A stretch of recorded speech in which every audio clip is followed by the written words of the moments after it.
Good evening, all of. My name is Pooja Subhash Patil. Today's date is 12 July 2022, and today's our topic name is object life cycle.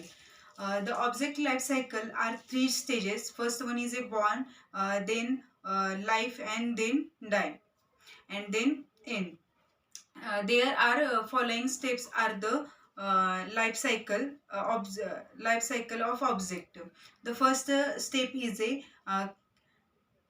creation of .class file on disk. In Java, programs runs on the Java virtual machine.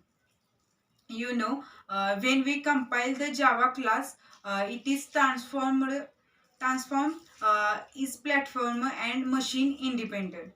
The compile classes are stored as a .class file on a disk. Then next step, loading .class file into memory. After that, the Java runtime finds out the classes on disk that is form of .class file. The Java class loader loads that class into memory, and then Java runtime reads it into the memory. Then next step, looking for initialize static members of a class. The Java looks for all initialized static members of the class such as static method, static fields, and static blocks are involved. Always remember that all the static members of the class do not belong to any particular instance of the class. It is shared by all objects created from the class. Then next step, way to initialize class in Java. A class can be initialized in two ways in Java. First is when we access a static field or static method of the class.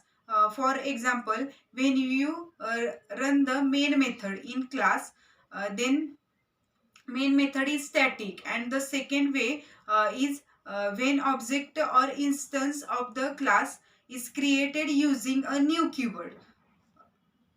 Then class is initialized. Then next step is a allocation memory. Object is a reference variable.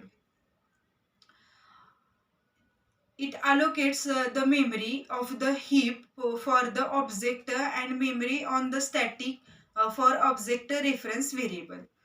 Then next step is a calling of the constructor of class. The JVM calls the constructor of the class which is like a method, but it is called only once when the object is created. The object lives its life and providing access to its fields, methods. Then we want to need to access. Then next one is a removing object and reference variable from memory. The object and its reference are removed from the memory by using the JVM. At this, the object has dead. Then